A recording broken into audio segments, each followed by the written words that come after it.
Hey everybody, welcome to another episode from Your Own Pathway, Leadership and Mental Well-Being. For those who don't know me, my name is Paya Wu. I'm a trauma-informed leadership consultant and a systems psychoanalyst. And my job focuses on asking two questions. First, what might the system be producing in people and why? And are we understanding the behavior correctly in the first place? Let's get right into this week's episode. The last time I did an episode, I focused on leadership and mental well being.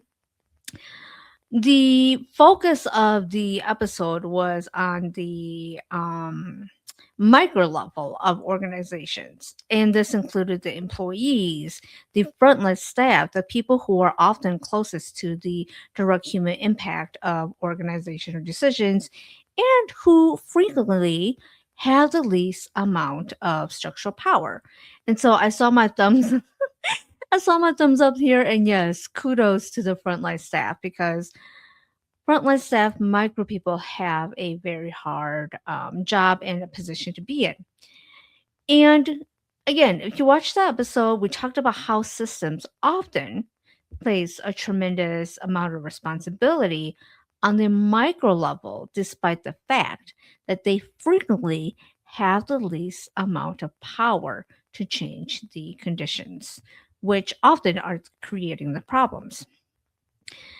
If you missed that episode, I'll link it in the description box because today's conversation actually builds directly on that episode. This week, I want to move up one level and talk about the mezzo level or the mezzo layer.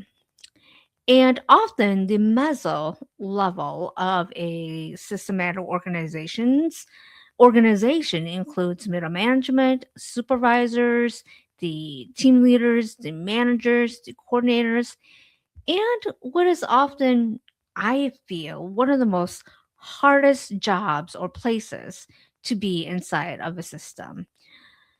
I don't know about you, but I've heard this so many times. I've heard this. I cannot tell you how many times, and you probably said this too, and I've said it too.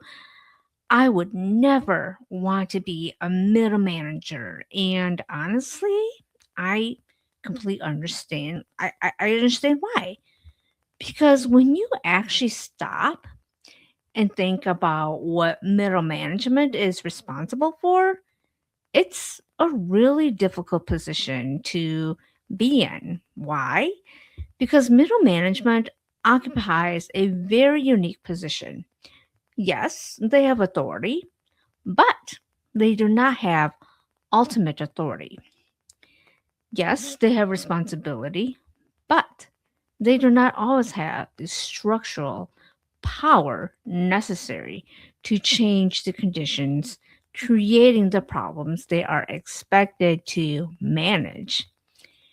And that's an important distinction because responsibility exists at every level of a system. Structural power does not.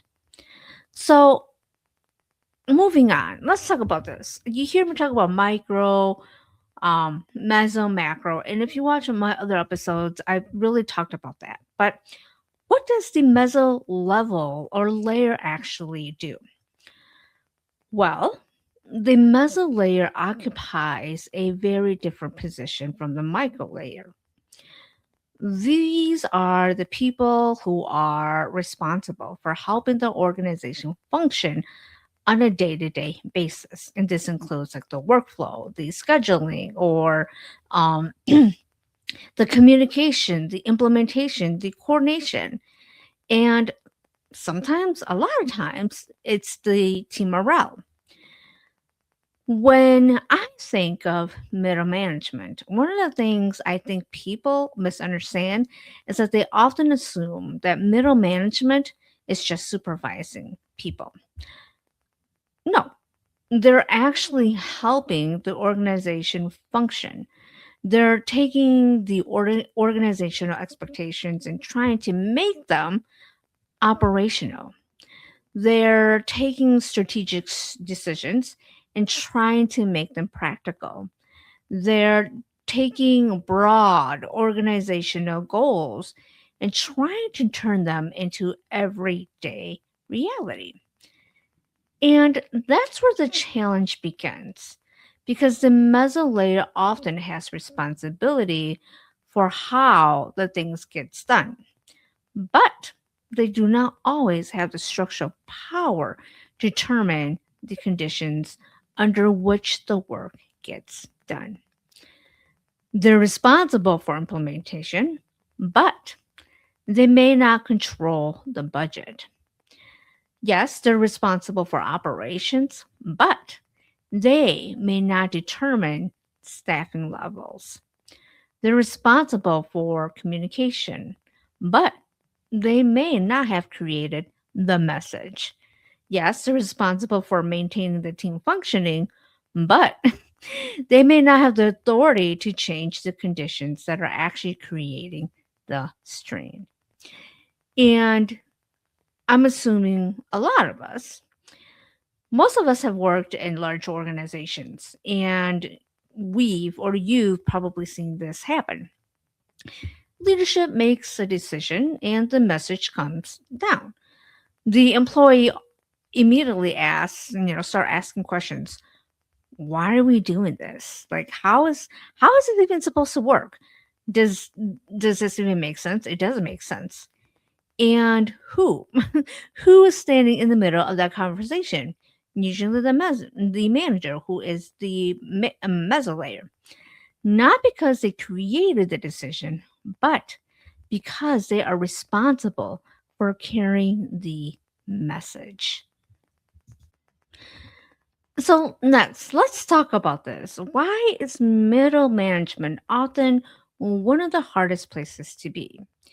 And I think this is where people misunderstand middle management. I don't think it's difficult because they're weak. I don't think it's difficult because they can't handle pressure. It's difficult because of the function that they serve. Think about it.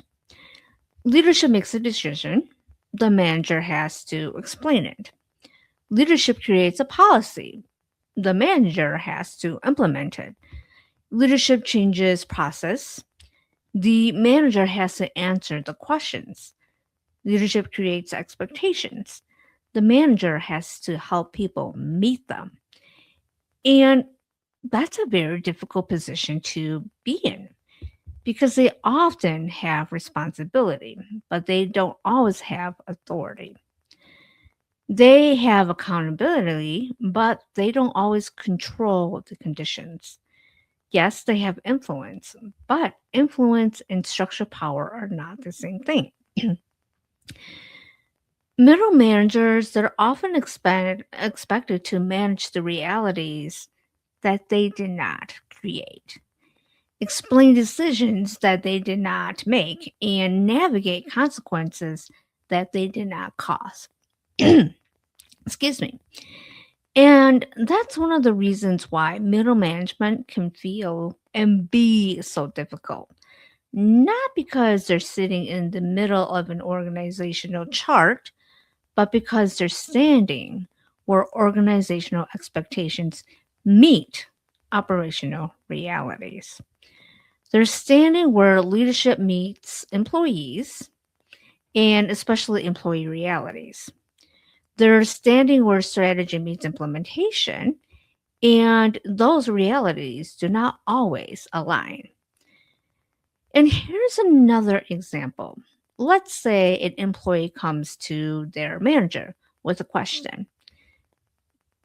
The question seems simple enough, right? I don't know about you all, but I've had this too. I've asked what I thought was the most simple question, and somehow it became one of the most complicated questions. And you're thinking, I did not think that it was going to cause such a ruckus. But in situations like this, the manager doesn't or may not actually have the answer. Not because they don't want to answer, not because they don't care, but because they don't have the authority to make that decision. So what happens? Well, because you asked that question, now they have to go ask somebody else. And maybe that person has to ask somebody else.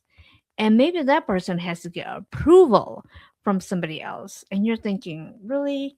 Really, that was one simple question. And before you know it, what should have been the most simple question now has moved through multiple layers of the organization. And the employee is thinking, why can't somebody just answer the darn question? But this is one of the hidden realities of the mezzo layer. They're often responsible for helping information move through a system they did not or they do not fully control. Instead, they become the intermediary, meaning that they're the connector, the communicator, the person navigating the channels necessary to get information from one part of the system to another. And we've all had this. It takes time. It should have been so simple, and yet it's like a week later, a few days later, it's like, really? And this one question has gone through the whole system, and I can't have an answer, and it takes this much time. It takes energy and it takes effort because even something as simple as getting an answer may require navigating a system that is far more complicated than people realize. And so, what is the hidden function of the mesolayer? There's another hidden function of the middle management that often gets overlooked. And they're not just delivering messages, they're also the sense makers. And this is one of the biggest things that came up as I was putting together this episode.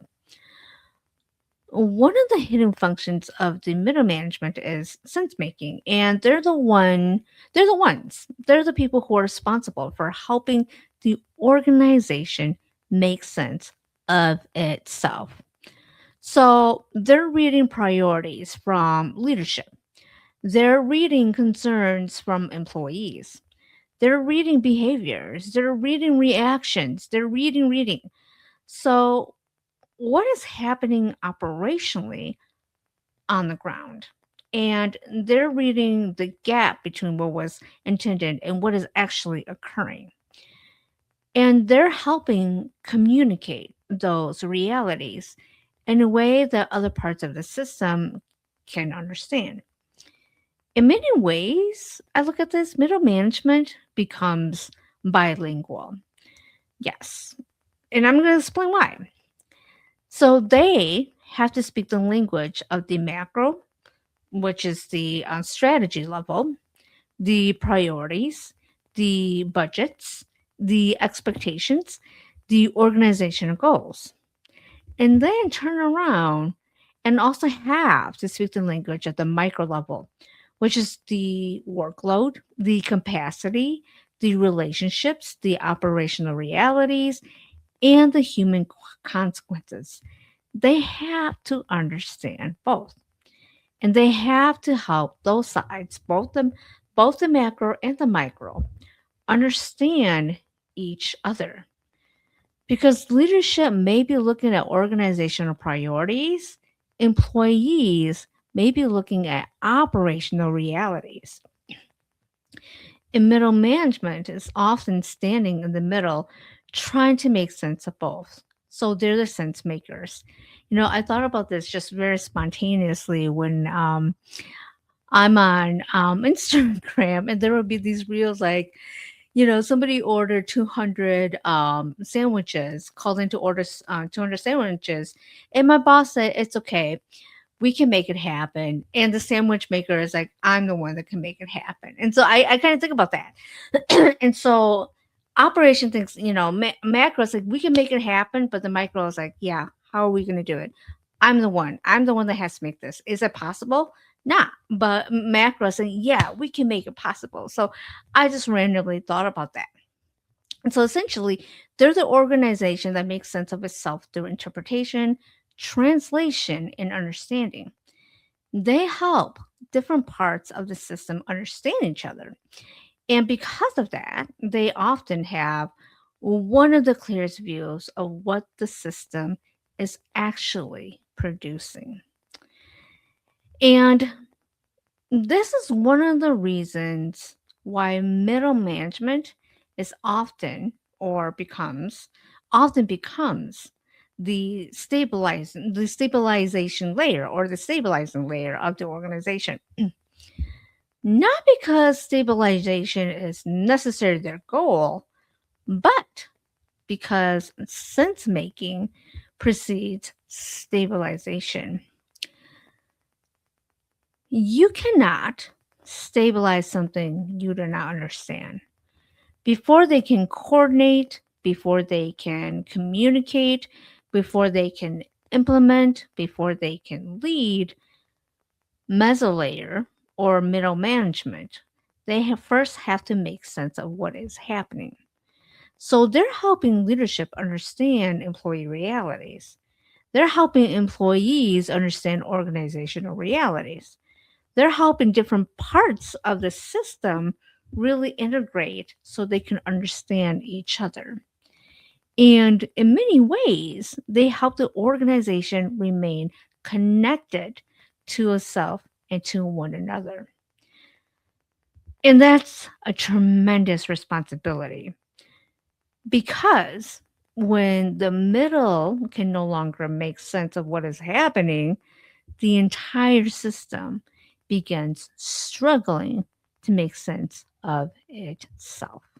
Moving on, this is a section where I want to talk more about the feelings and often the responsibility and even burdens of middle management and its decontainment. And one of the things I heard repeatedly from middle managers over the years and working with them is they would say, I don't want my team carrying this. And what they're usually talking about is pressure, the uncertainty, the conflict, the organizational instability, things happening behind the scenes that they don't want their staff to absorb. So, what do they do instead? Often, these mezzo people or the middle managers, what they do is they contain it, they hold it, they carry it themselves, they absorb the pressures and try to prevent it from moving downward to the micro level.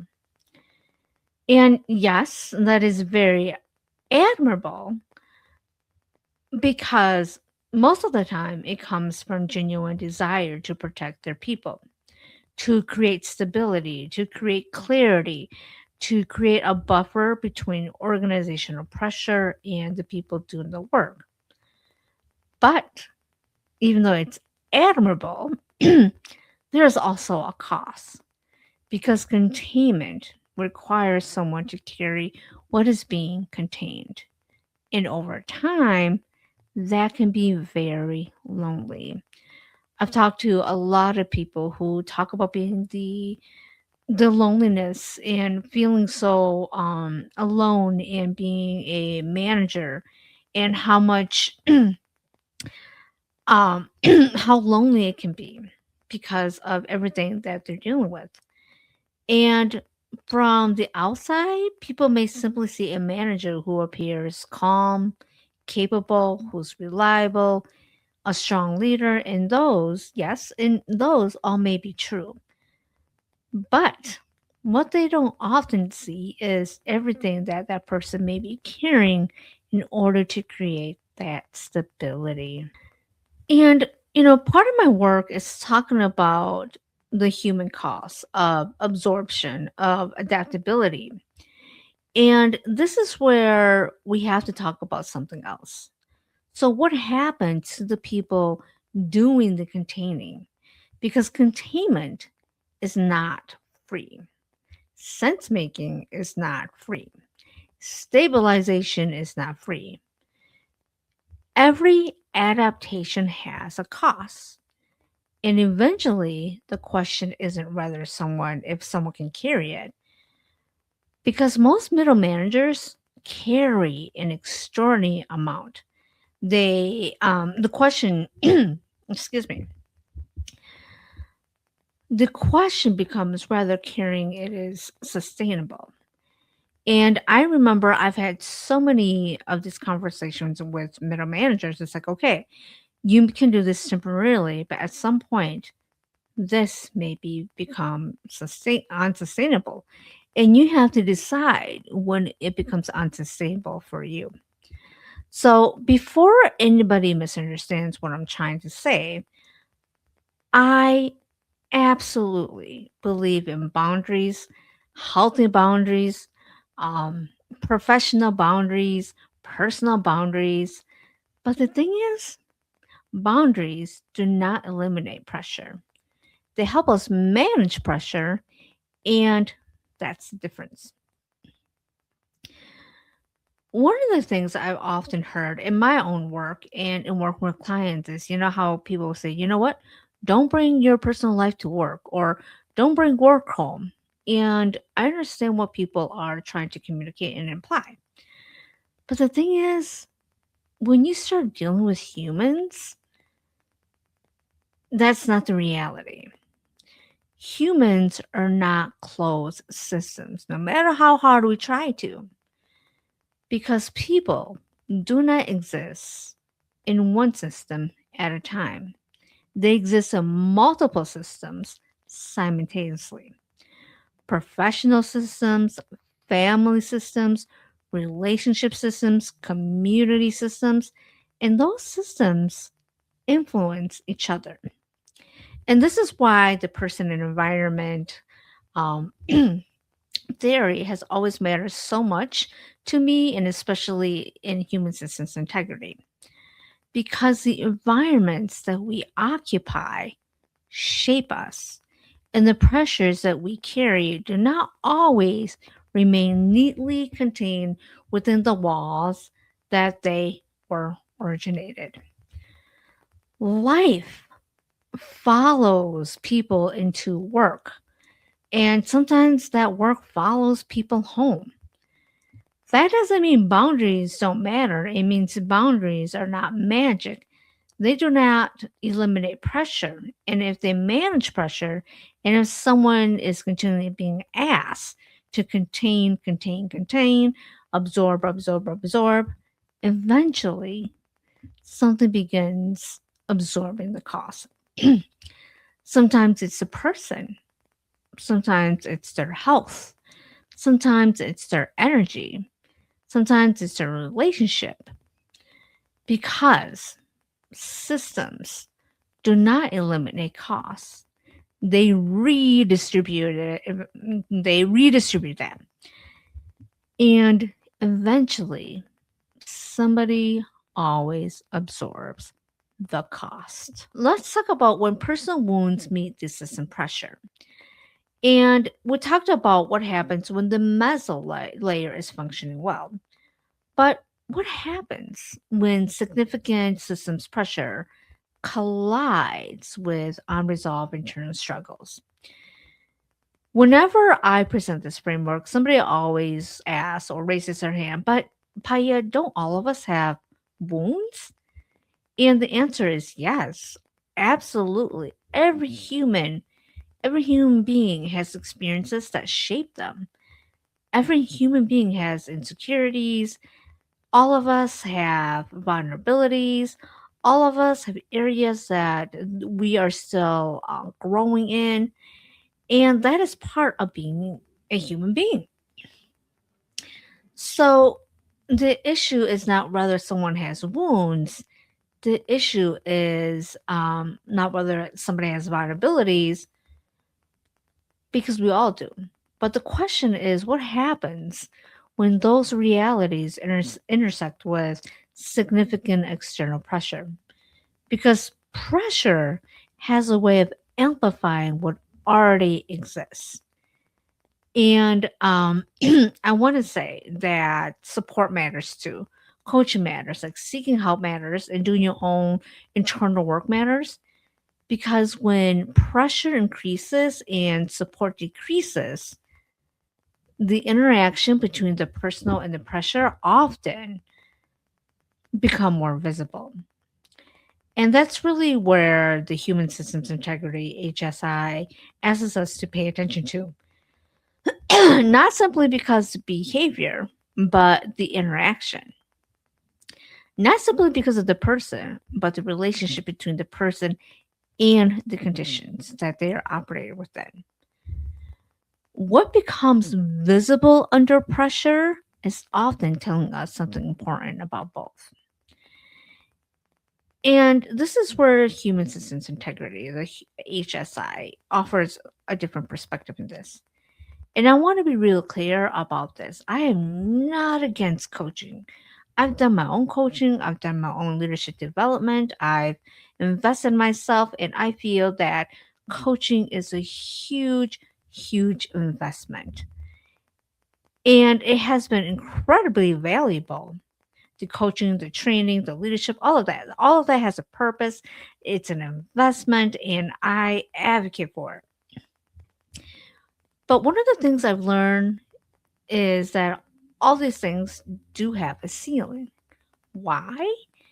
Because you cannot give someone skills. You cannot give them, you can give, I mean, you can give someone skills, is what I meant. You can give them the tools, you can give them insight. But if the environment does not support the change, eventually you run into limitations. Eventually you run into a ceiling. And at some point, we have to ask a different question.